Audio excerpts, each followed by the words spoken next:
Hello everyone, welcome back to my channel again.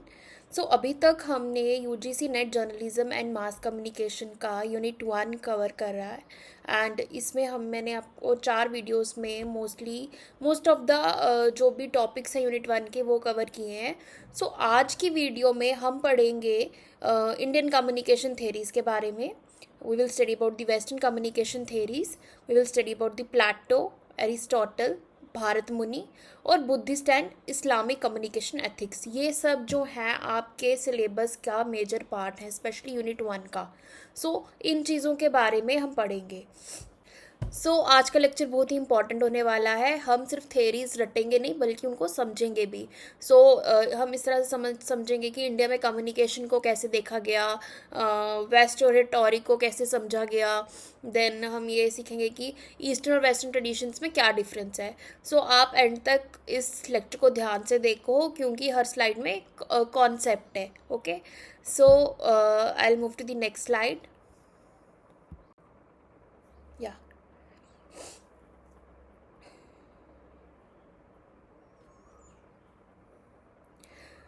सबसे पहले exam relevance समझते हैं। ठीक है, ये टॉपिक लाइक यूजीसी नेट में इम्पॉर्टेंट क्यों है? क्योंकि इससे मोस्टली 2 या 4 क्वेश्चन पूछे जाते हैं।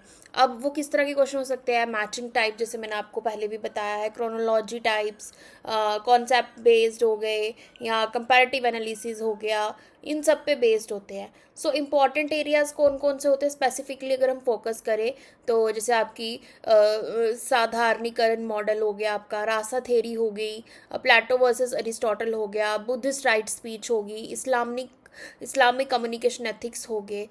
इन सब एरियाज़ पे हमने फोकस करना है। एंड प्रीवियस ईयर क्वेश्चंस का अगर ट्रेंड देखें तो एग्जामिनर मोस्टली जो है बच्चों को कंफ्यूज कर देता है इंडियन और वेस्टर्न मॉडल्स में, या कॉन्सेप्ट्स जो हैं वो इंटरचेंज कर दिए जाते हैं।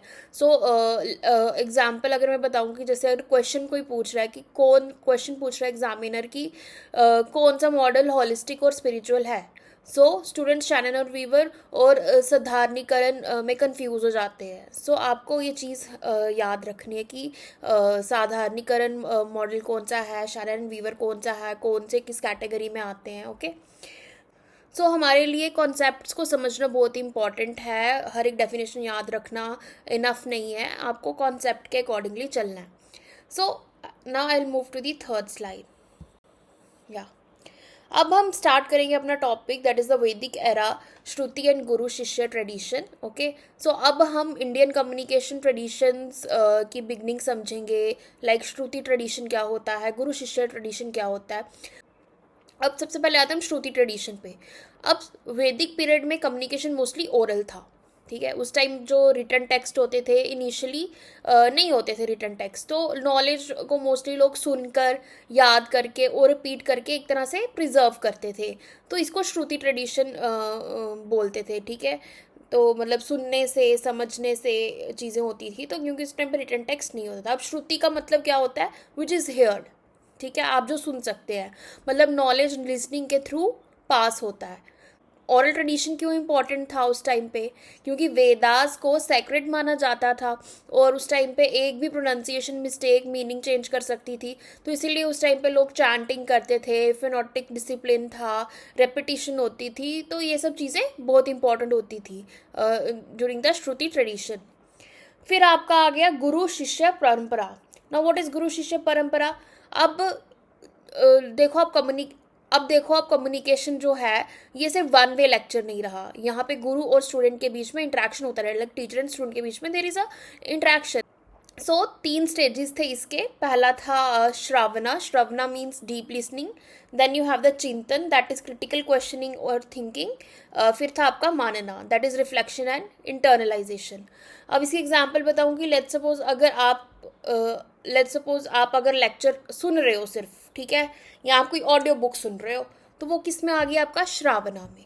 अगर आप लेट्स सपोज उसके बाद उसके बारे में सोचते हो, चिंतन, ठीक है, आप उसके बारे में सोच रहे हो, देन और लेट्स सपोज आप और उसके कॉन्सेप्ट को अपनी अंडरस्टैंडिंग में एब्जॉर्ब कर रहे हो, लाइक उससे कुछ सीख रहे हो, तो उसको क्या हो गया? मानना। ठीक है, एक हो गया लिसनिंग, एक हो गया चिंतन करना, सोचना, and the other one is मानना। सो हम बोल सकते हैं कि वैदिक कम्युनिकेशन पार्टिसिपेटरी थी, मोस्टली डायलॉगिक थी, यहाँ पे पैसिव लर्निंग को नहीं सपोर्ट किया जाता था. Now will move to the next slide. Natya Shastra and Rasa theory. अब नाट्य शास्त्र क्या है? जब भी आप थिएटर करते हैं सबसे पहले आपको नाट्य शास्त्र, उसमें क्या रस है, ठीक है, क्या क्या अलग अलग रासा होते हैं जिनके थ्रू आप अपने एक्सप्रेशन सीख सकते हो. तो अब नाट्य शास्त्र के बारे में हम पढ़ेंगे. सो अब इंडियन एस्थेटिक्स की बात करूँ मैं तो, या कम्युनिकेशन की बात करो तो नाट्य शास्त्र is the heart of Indian aesthetics and communication. Okay, अब ये दिया किसने था? ये दिया था भारत मुनि ने. अब भारत मुनि ने नाट्य शास्त्र दिया. ये ड्रामा, परफॉर्मेंस और कम्युनिकेशन का अगर हम बात करें, एक एंशंट टेक्स्ट है, एंशंट इंडियन टेक्स्ट है. और ये किसके ऊपर बेस्ड है? रासा थेरी के ऊपर. अब रासा का मतलब क्या है? रासा हो गया कि एस्थेटिक इमोशन क्या होता है, ठीक है, जैसे मैंने आपको पहले भी बताया, इसमें अलग अलग रास के बारे में बताया हुआ है, ठीक है, अलग अलग इमोशंस के बारे में बताया, मतलब परफॉर्मेंस ऑडियंस में कैसे इमोशंस क्रिएट कर देती है. अब एग्जाम्पल के तौर पे अब कौन कौन से रास होते हैं, ठीक है. पहले श्रृंगार रास. श्रृंगार रास में क्या होता है? आपका love. Okay, then you have a veera, heroism, जिसको हम बोलते हैं करुणा, कंपैशन, हास्या, ह्यूमर, शांता, पीस. ओके, सो कम्युनिकेशन का गोल सिर्फ इंफॉर्मेशन देना नहीं है. आपका मेन गोल क्या है कम्युनिकेशन का? कि एक इमोशनल कनेक्शन क्रिएट करना ऑडियंस के साथ, ठीक है. जिन लोगों से भी आप बात करें उनके साथ एक कनेक्शन बिल्टअप करना. Now what is sadharanikaran? Now ये एक बहुत इंपॉर्टेंट कॉन्सेप्ट है. इसका मतलब होगा यूनिवर्सलाइजेशन, ठीक है, जिसको हम यूनिवर्सलाइजेशन बोलते हैं. अब कम्युनिकेशन और ऑडियंस जो हैं इनको इमोशनली कनेक्ट फील करना चाहिए. ओके, अगर आप किसी से बात कर रहे हो तो आप जिससे बात कर रहे हो उस बंदे को आपके साथ एक इमोशनल कनेक्शन फील होना चाहिए, ठीक है. सो सपोज एग्जांपल अगर मैं दूँ कि सपोज अगर आप एक इमोशनल मूवी देखते हो और सब ऑडियंस एक ही इमोशन फील करती है, तो ये क्या है? ये साधारणीकरण है, ठीक है, क्योंकि वो इमोशन आप फील कर सकते हो जो उस मूवी में दिखाया गया है. सो नाउ सहारी दत्या क्या होता है? सहारी दत्या हो गया. नाउ सहारी दत्या क्या होता है? सहारी दत्या हो गया सेंडर और रिसीवर के बीच में जो इमोशनल हार्मनी क्रिएट होती है उसको हम बोलते हैं सहारी दत्या. अब वाक्यपादिया लेवल्स क्या? वाक्यपादिया की हम बात करें, इट मीन स्पीच, ठीक है. अब भारती हारी थे, इन्होंने स्पीच के 4 लेवल दिए थे. पहले क्या था? अब इसको किस ऑर्डर में उन्होंने रखा था? पहला था पारा, दूसरा था पश्यंती, थर्ड था मध्यमा एंड फोर्थ था वैखारी. सो अब इसमें से आपको इम्पॉर्टेंट क्या क्वेश्चन आ सकता है? जैसे वैखारी क्या होता है? दैट मीन्स स्पोकन स्पीच, ठीक है. अब आप इसको याद रख सकते हो PPMV करके कि पारा, पाशयंती, माध्यमा, विखारी. Okay, so now will move to the next slide.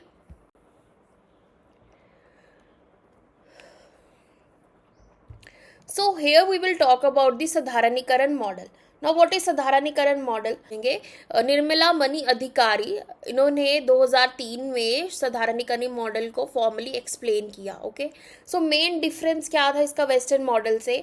जो वेस्टर्न मॉडल्स होते हैं ये लीनियर होते हैं, टेक्निकल होते हैं, सेंटर फोकस्ड होते हैं, लेकिन जो इंडियन मॉडल है ये क्या है?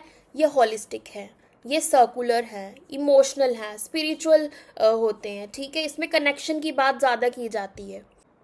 सहारी दत्या. Now what is this? It is a model जिसका मेन गोल क्या है? इमोशनल यूनिटी, ठीक है. अब दोषास क्या होते हैं? दोषास हो गए कम्युनिकेशन बैरियर्स. जो बैरियर्स जो होते हैं, हम कम्युनिकेशन बैरियर्स जैसे हम पढ़ते हैं, ठीक है, वो बैरियर्स को हम दोषा बोलते हैं. लेकिन इंडियन ट्रेडिशन में बैरियर्स जो होते हैं वो टेक्निकल नहीं होते हैं. यहाँ पे स्पिरिचुअल और मॉरल बैरियर्स मोस्टली होते हैं. सो यहाँ पर मॉरल और स्पिरिचुअल बैरियर्स को इम्पॉर्टेंट बताया गया है. Now the next is rasa swadana. Now what is this? Audience communication को इमोशनली एक्सपीरियंस करती है, मतलब वो हर रस को फील करती है जो भी वो देख रही है, सुन रही है, ठीक है.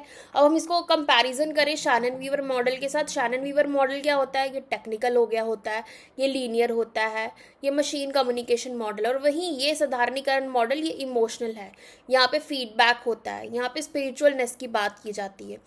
अब एग्जाम की टिप दुए तो दोनों मॉडल्स को कंफ्यूज कर देते हैं, तो आपको ये याद रखना है कि वेस्टर्न मॉडल कौन से हैं तो ट्रेडिशनल मॉडल कौन से हैं. Now we will go to the next slide. Communication across Indian history. So हम देखते हैं कि इंडियन कम्युनिकेशन ट्रेडिशंस का एवोल्यूशन कैसे हुआ, ठीक है। सबसे पहले हम बात करेंगे मेडिवल पीरियड की। अब मेडिवल पीरियड की बात की जाए तो भक्ति और सूफी ट्रेडिशंस ने कम्युनिकेशन को डिवोशनल और ज़्यादा इमोशनल बनाया था, ठीक है। अब एग्जाम्पल के तौर पर अगर मैं बताऊं, जैसे आपके भजन हो गए, आपके कीर्तन हो गए, आपकी कवालीज होगी, आपके सूफी डायलॉग्स हो गए, ठीक है। ये कुछ एग्जाम्पल्स हैं जो सूफी ट्रेडिशंस हैं जिन्होंने कम्युनिकेशन को ज़्यादा इमोशनल और डिवोशनल बनाया था। Now you have the Islamic communication. Islamic tradition में एथिकल कम्युनिकेशन होता है, वो सबसे इंपॉर्टेंट पार्ट है उसका। अब इसके कॉन्सेप्ट क्या है? It has risala which means divine message, umma which means community, and the ethical speech, ठीक है।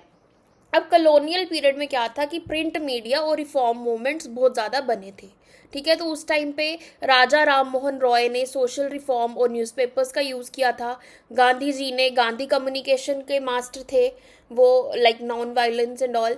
Then you have the symbolic communication जिसमें सॉल्ट मार्च किया गया था, चरखा था, एक सिंबल था, प्रेयर मीटिंग्स की जाती थी। तो सब सिंबॉलिक कम्युनिकेशन के ये एग्जाम्पल हैं। सो हम आते 21st सेंचुरी पे। 21st सेंचुरी में क्या है कि आजकल जो ट्रेडिशनल स्टोरी टेलिंग और डिजिटल मीडिया वो मर्ज हो रहे हैं, ठीक। अब जैसे आप इंस्टाग्राम रील्स देखते हो, उसमें मिथोलॉजी और फोक स्टोरी टेलिंग यूज़ हो रहा है, ठीक है। इस तरह से एक वो रील बना रहे हैं, मीन्स की ट्रेडिशनल और जो मॉडर्न मीडियम्स हैं वो दोनों एक तरह से मर्ज होके काम कर रहे हैं। Then next slide, we will move to the next slide. So here we will talk about the Plato versus Aristotle. Now अब हम वेस्टर्न कम्युनिकेशन ट्रेडिशन की तरफ आते हैं। अब प्लेटो जो थे वो रेटोरिक को डेंजरस मानते थे। क्यों? क्योंकि उनके अकॉर्डिंग रेटोरिक लोगों को मैनिपुलेट कर सकता है, ठीक है। अब जैसे गॉर्जियास जो है, ठीक है, ये एक इम्पॉर्टेंट टेक्स्ट है। अब मेन आइडिया क्या था इसका कि ट्रुथ और फिलॉसफी ज़्यादा इंपॉर्टेंट है पर्सुएशन से, ठीक है। और वहीं एरिस्टोटल रेटोरिक को प्रैक्टिकल आर्ट मानते थे। अब उसकी उनकी डेफिनेशन क्या थी इसकी? Available means two means of persuasion. वो क्या बोलते थे रेटोरिक को? Available means of persuasion. तो 3 प्रूफ्स थे इसके। एथॉस, इथॉस मीन्स क्रेडिबिलिटी, पैथॉस जिसका मतलब था emotion, and logos which means logic, जो ये हमने ऑलरेडी एरिस्टोटल मॉडल में पढ़ा है। अब एग्जाम्पल बताऊँ मैं, अगर जैसे एक पॉलिटिशियन है वो फैक्ट्स यूज़ कर रहा है, ठीक है, तो वो लोगोस हो गए क्योंकि कहीं ना कहीं लॉजिक है। Then you have emotional story बताई जाती है आपको, that is pathos, and then अपनी इमेज बिल्ड करे इमोशनली, उसको एथॉस बोलते हैं। मैं आपको अगर इंपॉर्टेंट डिफरेंस बताऊं तो प्लेटो रेटोरिक से सस्पिशियस थे, वेरएज जो एरिस्टोटल थे वो रेटोरिक को यूजफुल कम्युनिकेशन स्किल मानते थे, ठीक है। Now we will move to the next slide, Hindu, Buddhist and Islamic ethics. अब हम समझेंगे ईस्टर्न कम्युनिकेशन एथिक्स के बारे में, ठीक है। हिंदू ट्रेडिशन पे आए तो हिंदू ट्रेडिशन में कम्युनिकेशन का पर्पस क्या होता है? Dharma, which means truth, unity, okay. Dharma, truth and unity. अब कॉन्सेप्ट क्या था इसका? Satya. Now what is satya? Satya means truth. So अगर बुद्धिज़्म ट्रेडिशन की बात की जाए, बुद्धिज़्म में राइट स्पीच इंपॉर्टेंट है, ठीक है। यहाँ पे कम्युनिकेशन का मीनिंग क्या है? To be truthful, kind, non hurtful and एक मीनिंगफुल लाइफ होनी चाहिए, ठीक है। अब karuna, compassion is their main thing on which they mostly talk about. Then in Islamic tradition, Islamic की बात करें तो इस्लामिक कम्युनिकेशन एथिक्स में ऑनेस्टी की बात की जाती है, जस्टिस की बात की जाती है, ट्रस्ट की बात की जाती है। तो ये इंपॉर्टेंट पॉइंट्स है उसके। यहाँ पे amana means trust worthiness, adal means justice, shura means consultation and umma means community. Now I will move to the next slide, comparative analysis. अब हम ईस्टर्न और वेस्टर्न ट्रेडिशंस कंपेयर करेंगे। अब वेस्टर्न ट्रेडिशन में मोस्टली बात की जाती है पर्सुएशन की, लॉजिक की, इंडिविजुअल कम्युनिकेशन पर फोकस किया जाता है मोस्टली। एंड अगर वहीं हम ईस्टर्न ट्रेडिशन की बात की जाए तो यहाँ पे फोकस किया जाता है मोस्टली हार्मनी पे, स्पिरिचुअलिटी पे, कंपैशन पे, एथिक्स पे, इमोशनल कम्युनिकेशन पे। और डिफरेंस क्या है? अगर हम डिफरेंस की बात करें तो वेस्टर्न जो है ये लीनियर कम्युनिकेशन है और ईस्टर्न जो है ये एक होलिस्टिक और रिलेशनल कम्युनिकेशन है। और इमोशनल एस्पेक्ट की बात की जाए इसकी, तो वेस्टर्न ट्रेडिशन में इमोशन एक टूल की तरह यूज़ किया जाता है, और वहीं ईस्टर्न ट्रेडिशन में इसको इमोशन को एक सेंट्रल एलिमेंट मीन्स की मेन पार्ट देखते हैं, सेंट्रल एलिमेंट जिसके ऊपर सब कुछ बेस्ड होता है। अब स्पिरिचुअल डिफरेंस ये है कि वेस्टर्न कम्युनिकेशन मोस्टली जो है वो सेकुलर है, बट ईस्टर्न कम्युनिकेशन स्पिरिचुअल और एथिकल डायमेंशंस भी इंक्लूड करता है। ठीक है, इसमें एथिक्स वगैरह, स्पिरिचुअलिटी वगैरह ये सब चीज़ें इंक्लूड की जाती हैं। अब जैसे अगर मैं बताऊं आपको, जैसे पूछ सकता है कि अलग अलग मॉडल्स के बीच में ईस्टर्न मॉडल्स के बारे में पूछ सकते हैं, वेस्टर्न मॉडल्स के बारे में, ट्रेडिशनल मॉडल्स के बारे में, तो आपको इनमें कंफ्यूज नहीं होना, आपने हर एक मॉडल को ध्यान से पढ़ के जाना है। अब हम आते हैं 10th स्लाइड पे। अब हम इसमें पढ़ेंगे कि क्विकली रिवाइज करेंगे कि कौन से स्कॉलर ने क्या क्या थेरीज दी हैं। अब क्या कौन कौन से इंपॉर्टेंट स्कॉलर्स हैं, जैसे भारत मुनि, इन्होंने रासा थेरी दी है, ठीक है, नाट्य शास्त्र में। Then we have the Bhartrihari जिन्होंने दिया था वाक्यपाद्या। देन वी हैव द अधिकारी जिन्होंने साधारणीकरण मॉडल दिया। देन वी हैव द प्लेटो जिन्होंने गॉर्जियस के बारे में बताया है। देन वी हैव एरिस्टोटल जिन्होंने एथोस, पैथोस, लोगोस के बारे में बताया है। देन बुद्धा जो राइट स्पीच पे फोकस करते हैं। देन इस्लामिक एथिक्स जिन्होंने अमाना और आदल के बारे में बताया है। So guys, overall Indian communication traditions जो हैं ये मोस्टली इमोशनल होते हैं, एथिकल होते हैं, स्पिरिचुअल होते हैं, हॉलिस्टिक होते हैं। जबकि हम अगर वेस्टर्न से इनको कंपेयर करें, westerns are more rational, they are more persuasive, they are more based on structured communication. So आज मॉडर्न मीडिया में दोनों ट्रेडिशंस जो है वो इम्पॉर्टेंट है, क्योंकि कम्युनिकेशन सिर्फ इंफॉर्मेशन ट्रांसफ़र नहीं करता है। एक्चुअली कम्युनिकेशन का मीन्स का इमोशंस ट्रांसफ़र करना, एथिक्स ट्रांसफ़र करना, पावर ट्रांसफ़र करना, कल्चर ट्रांसफ़र करना, तो सब इन्फ्लुएंस करता है कहीं ना कहीं एक दूसरे को। जो main theories and models of mass communication वो मैंने आपको 3rd वीडियो में पढ़ा दिए हैं, बट कहीं ना कहीं इन मॉडल से भी, इन थेरी से भी आपको 2-3 क्वेश्चंस आ सकते हैं। मैं चाहती हूँ कि आप गो थ्रू करो इस वीडियो को भी, ताकि आपको इम्पॉर्टेंट स्कॉलर्स और थेरीज के बारे में पता चल जाए कि हमारे इंडियन ट्रेडिशंस में कम्युनिकेशन का क्या सिग्निफिकेंस रहा है, किस तरह से कम्युनिकेशन किया जाता था। ठीक है, नाट्य शास्त्र क्या है, भारत मुनि कौन है, इन सब चीज़ों के बारे में आपको पता होना चाहिए। सो आज हम एक और टॉपिक को पढ़ेंगे, सो दैट हमारा यूनिट 1 जो है वो पूरी तरह से कंप्लीट हो जाए, जो लास्ट टॉपिक है इस यूनिट का।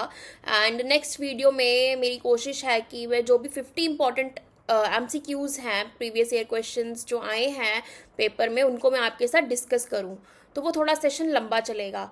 तो आज मेरी ये कोशिश है कि मैं यूनिट 1 जो है वो पूरा कंप्लीट कर दूं। सो अब ये लास्ट टॉपिक रह गया यूनिट 1 का, जिसमें हम पढ़ेंगे ग्लोबलाइजेशन क्या है, मीडिया कल्चर को कैसे अफेक्ट कर रहा है, वेस्टर्न मीडिया का इन्फ्लुएंस क्या है, हाइब्रिड कल्चर क्या होता है, और इंडिया में 1991 के बाद क्या क्या चेंजेस आए। सो इस लेक्चर में हम इम्पॉर्टेंट स्कॉलर्स भी कुछ कवर करेंगे, जैसे कि Arjun अपादुराय, Herbert शिलर, Ronald Robertson, martial मैक्लुहान। ठीक है, मार्शल मैक्लुहान के बारे में मैंने पहले भी बताया। ठीक है, बाकी सबके बारे में भी हम पढ़ेंगे। सो आप लेक्चर को एंड तक देखिए, क्योंकि एंड में MCQs भी हैं और कुछ हम रिवीजन भी करेंगे। So I will move to the next slide.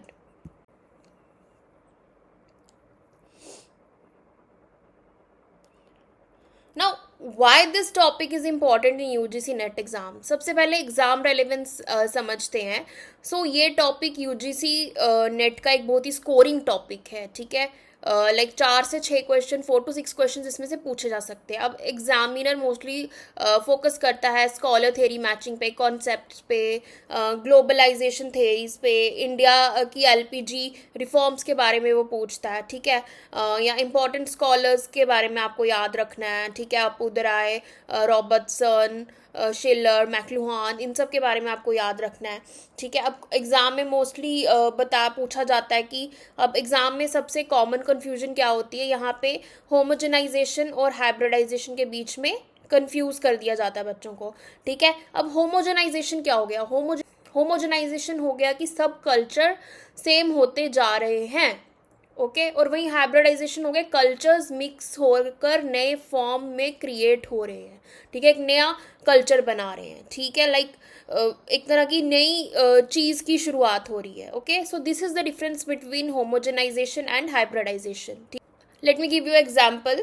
अगर जैसे पूरी दुनिया में सेम तरह का फूड हम खाएंगे, सेम फैशन होगा, सेम म्यूज़िक फॉलो करेंगे, तो वो हो गया होमोजेनाइजेशन। बट अगर लेकिन इंडिया और वेस्टर्न कल्चर मिक्स होकर English Indo western fashion create कर रहा है, इंडो वेस्टर्न फैशन क्रिएट कर रहा है, तो वो क्या हो गया, हाइब्रिडाइजेशन, ठीक है, क्योंकि यहाँ पे कल्चर हाइब्रिड हो रहे हैं, मिक्सअप हो रहे हैं। Okay now we will move to the next slide.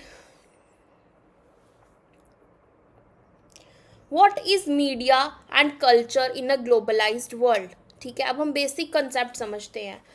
अब ग्लोबलाइजेशन का एरा जो है उसमें मीडिया कल्चर को स्प्रेड किया जाता है, शेप किया जाता है और ट्रांसफॉर्म किया जाता है, ठीक है। तो अब इसको हम सिंपल वे में समझें कि जैसे कि जो आज का मीडिया है, ठीक है, आज मीडिया की वजह से कोरियन कल्चर इंडिया में आ रहा है, बॉलीवुड अब्रॉड जा रहा है, हॉलीवुड ग्लोबली पॉपुलर है, ठीक है, बॉलीवुड भी ग्लोबली पॉपुलर है। सो मतलब कल्चर अब सिर्फ लोकल नहीं रहा है, इंटरनेशनल लेवल तक पहुंच गया है। Okay then you have the deterritorialization. ये एक इम्पॉर्टेंट कीवर्ड है, ये एक इम्पॉर्टेंट टर्म है, जिसका मतलब है कि कल्चर अब फिक्स जोग्राफिकल बाउंड्रीज में लिमिटेड नहीं है, इट इज स्प्रेडिंग ग्लोबली। अब एग्जांपल के तौर पे अगर मैं बताऊँ आपको, इंडिया में के ड्रामास, कोरियन ड्रामास कितने पॉपुलर हैं, कोरियन छोड़ो, चाइनीज, टर्किश, सब ड्रामास देखते हैं हम। अमेरिकन में योगा पॉपुलर हो गया है, लाइक कल्चर बॉर्डर अक्रॉस जा रहा है भाई, ग्लोबलाइजेशन हो रही है, इंटरनेशनली रीच बढ़ रही है हमारी। सो 3Ds क्या है, आप एक तरह के इसको 3Ds ट्रिक की तरह एक याद रख सकते हो। जैसे डिसेमिनेट, मीडिया कल्चर स्प्रेड करता है, डिटेरिटोरियलाइज, कल्चर बॉर्डर से फ्री हो जाता है, एंड डायलेक्टिक, ग्लोबल और लोकल कल्चर इंटरैक्ट करते हैं। Okay now I will move to the next slide.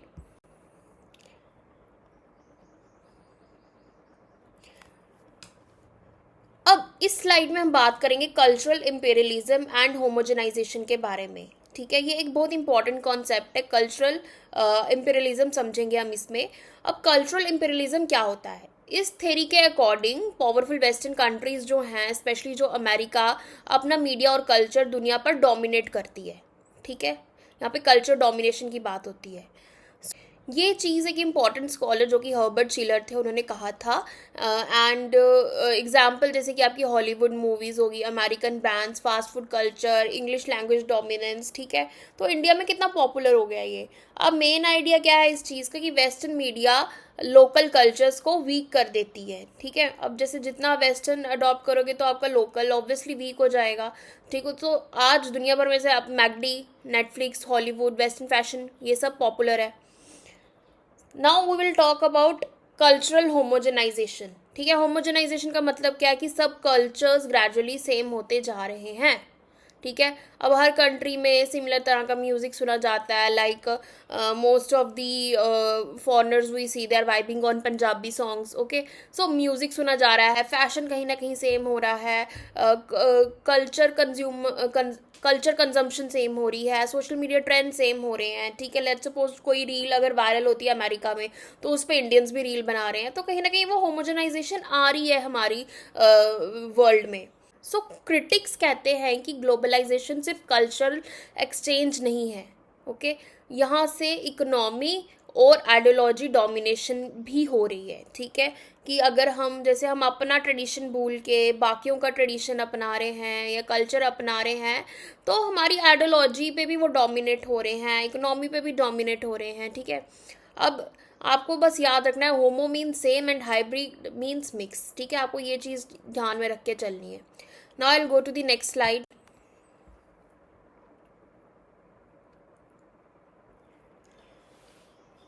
अब हम कंटेम्प्रेरी और मोस्ट एक्सेप्टेड अप्रोच समझेंगे, ठीक है। अब इस स्लाइड में हम बात करेंगे हाइब्रिडाइजेशन। हाइब्रिडाइजेशन का क्या मतलब है, यहाँ पे ग्लोबल और लोकल कल्चर को मिक्स करके नए फॉर्म्स में क्रिएट किया जाता है, जैसे कि हम लोग करते हैं, ठीक है। अब अब एग्जाम्पल ले लो, जैसे आपका इंग्लिश हो गया, ठीक है। अब जैसे मैं आपको लेक्चर दे रही हूँ, मैं इंग्लिश भी बीच में मिक्स कर रही हूँ, मैं हिंदी भी मिक्स कर रही हूँ, तो दैट इज़ इन इंग्लिश, ताकि स्टूडेंट्स इजीली समझ पाए। Then we have a fusion music, ठीक है, जहाँ पे western music and traditional folk songs को मैशअप बनाया जाता है, रिमिक्सेस किए जाते हैं। We have the Indo western fashion culture. आजकल वेस्टर्न ड्रेसेस के साथ there is a trend of applying bindi, so Indo western fashion आ गया है। बॉलीवुड विद हॉलीवुड स्टाइल बन रहा है, ठीक है। सिनेमाटोग्राफी उतनी एडवांस हो गई है, साइंस फिक्शन मूवीज़ बन रही हैं बॉलीवुड में भी, ठीक है। वीएफएक्स अच्छा यूज़ हो रहा है, तो ये सब चीज़ें हो रही हैं। Now the next is glocalization. Now what is glocalization? Glocalization का कॉन्सेप्ट किसने दिया था? रोलांड रेबर्टसन ने। सो रेबर्टसन ने ग्लोकलाइजेशन को इस तरह से समझाया था कि ग्लोबल प्रोडक्ट्स को लोकल कल्चर के अकॉर्डिंग अडेप्ट करना, ठीक है। अब मैकडी जो है, एग्जाम्पल दूँ मैं, अगर मैकडी है, मैकडोनल्ड्स जिसको हम बोलते हैं, तो मैकडोनल्ड्स इंडिया में मैक आलू टिक्की सेल करता है, क्योंकि इंडियन ऑडियंस की प्रेफरेंसेस डिफरेंट है, ठीक है। उस तरह से वो अपने आप को अडॉप्ट कर रहा है, ताकि वो नई नई चीज़ें उसमें ऐड ऑन कर रहा है, ताकि इंडियन लोग भी वो जो इंटरनेशनल ब्रांड है मैकडी, उसका खाना खाएं, ठीक है। बॉलीवुड की अगर मैं एग्जांपल दूं, कि बॉलीवुड ग्लोबल स्टाइल्स यूज़ करता है, जैसे लेकिन इंडियन इमोशंस और फैमिली वैल्यूज़ जो है उसमें रहती हैं, ठीक है। वो इमोशनल कॉन्सेप्ट वो हर स्टोरी में रखते हैं, लेकिन कॉन्सेप्ट जो है वो ग्लोबली यूज़ कर लेते हैं, एक तरह से मिक्स करके चीज़ को प्रेजेंट किया जाता है। Then we have the heterogenization. So ये कहता है कि ग्लोबलाइजेशन के बावजूद भी लोकल कल्चर सर्वाइव कर रहे हैं, ठीक है। कहीं ना कहीं हम अपने ट्रेडिशन कल्चर को भी बचा रहे हैं। अगर कहीं जाकर कल्चर हाइब्रिड हो रहे हैं तो वो बचाए भी जा रहे हैं। एग्जाम्पल के तौर पे अगर मैं बताऊँ, जैसे लोग जो है लोकल लैंग्वेज और ट्रेडिशन को रिवाइव कर रहे हैं, काम कर रहे हैं उन पे, कि हम अपने, जैसे हम लोग अपना डोगरा कल्चर जो है हमारा, जैसे मैं यहाँ से जम्मू से हूँ, तो we work on our Dogra culture, ठीक है। हम अपनी डोगरी लैंग्वेज में बहुत सारी चीज़ें लिखते हैं, सुनते हैं, तो कहीं ना कहीं कल्चर को भी रिवाइव किया जा रहा है। सो आज मोस्ट ऑफ द स्कॉलर्स कहते हैं कि प्योर होमोजेनाइजेशन नहीं हुई है, मोस्टली हाइब्रिडाइजेशन और ग्लोबलाइजेशन एग्जिस्ट करते हैं हमारी सोसाइटी में। Okay, now let me go to the next slide.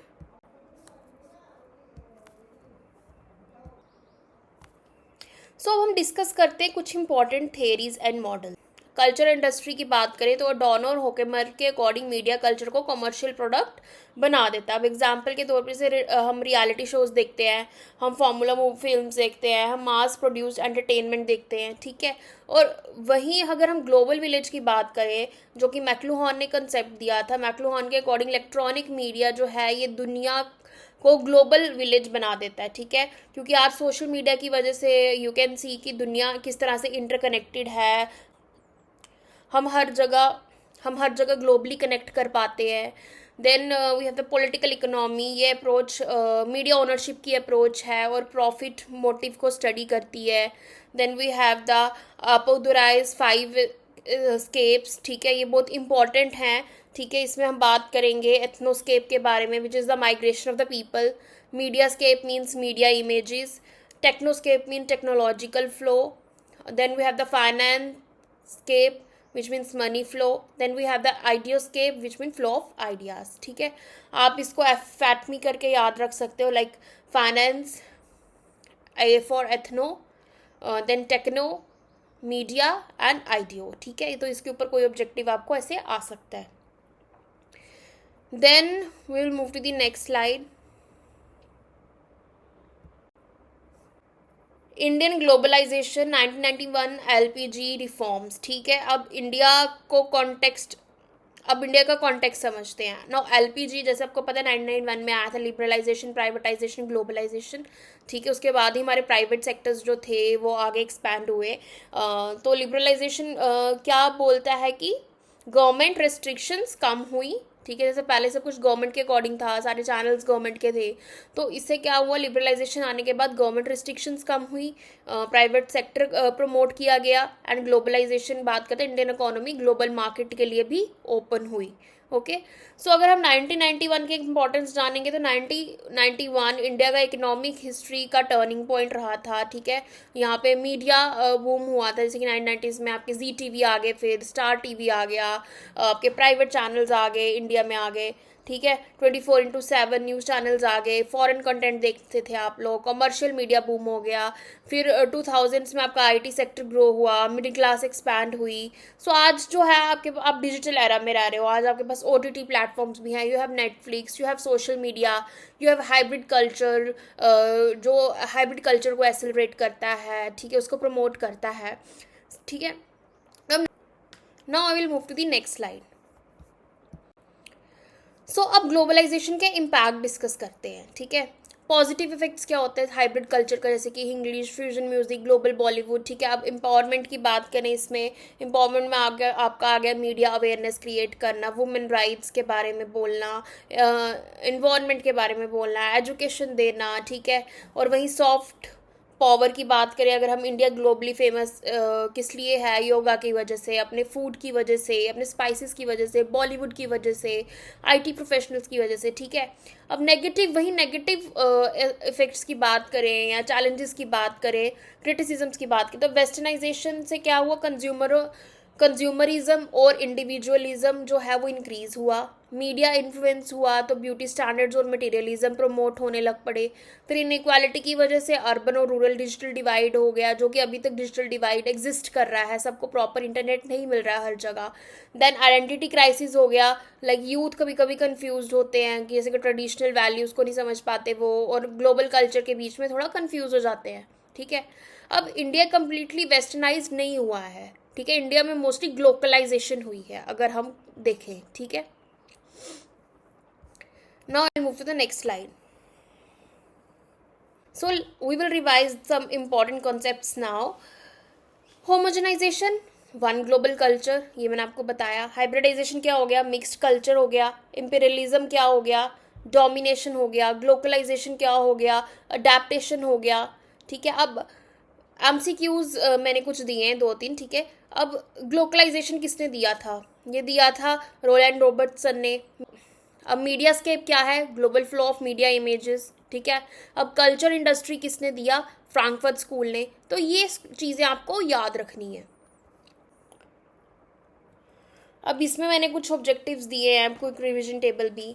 अब हमें मैक्लूहान की बात की है, ये हमने जैसे लास्ट लेक्चर में पढ़ा था, medium is always greater than content according to him. McLuhan के अकॉर्डिंग मीडिया का फॉर्म कंटेंट से ज़्यादा इम्पॉर्टेंट होता है, ठीक है। अब जो यहाँ पे कुछ इंपॉर्टेंट असर्शन रीजन टाइप भी क्वेश्चंस आ सकते हैं। अब असर्शन क्या है कि globalization leads to cultural homogenization, और रीजन क्या है, लोकल कल्चर्स कंप्लीटली डिसअपेयर, ठीक है। यहाँ पे assertion is true and reason is false. अब इनमें से पूछा गया कि अपोदराय एस्केप स्ट्रिक क्या नहीं है। सो लैंडस्केप, अपुदुराई का नाम हमने कहीं नहीं पढ़ा है, हमने जिन अपुदराई स्केप्स का नाम पढ़ा है वो मैंने आपको बताए हैं, उसमें से लैंडस्केप नहीं था, ओके। सो अब फाइनल रिवीजन की बात करूँ मैं अगर, तो जैसे शीलर ने कल्चरल एम्पिरिज्म के बारे में बोला, रॉबर्टसन ने ग्लोबलाइजेशन के बारे में बोला, अपादुराय ने 5 स्केप्स के बारे में बोला, मैक्लूहान ने ग्लोबल विलेज के बारे में बोला, फ्रैंकफर्ट स्कूल ने कल्चरल इंडस्ट्री के बारे में बोला, 1991 में आपके एलपीजी रिफॉर्म्स हुए। तो ये सब चीज़ें आपको याद रखनी है, ठीक है। मैं आपको यहाँ पे जस्ट क्विकली एक ओवरव्यू दे रही हूँ कि आपको क्या क्या याद रखना है, ओके। आज हमने बहुत सारी चीज़ें डिटेल में पढ़ी, अलग अलग कॉन्सेप्ट्स डिटेल में पढ़े। आपको पता होना चाहिए कौन से स्कॉलर ने कौन सी चीज़ दी, कब दी, ट्रेडिशनल मॉडल्स कौन से हैं, वेस्टर्न मॉडल्स कौन से हैं, ठीक है, ईस्टर्न मॉडल्स कौन से हैं, इन सब का कॉन्सेप्ट आपको पता होना चाहिए। तो इसके साथ ही हमारे यूनिट 1 के जितने भी टॉपिक्स थे वो सब कवर होते हैं। और नेक्स्ट वीडियो में मैं 50 MCQs लेके आऊँगी जो बहुत ही इम्पॉर्टेंट हैं, प्रीवियस ईयर क्वेश्चन पेपर्स में भी आए हैं वो MCQs। And I will try कि मैं ज़्यादा से ज़्यादा वही चीज़ें आपको बताऊं जो कि पहले आ चुकी हैं, और आप उस बेसिस पे अपनी तैयारी आगे कर सकें। So please stay tuned for that video, and please like, share and subscribe to my channel, and thank you for watching everyone. Till then, bye.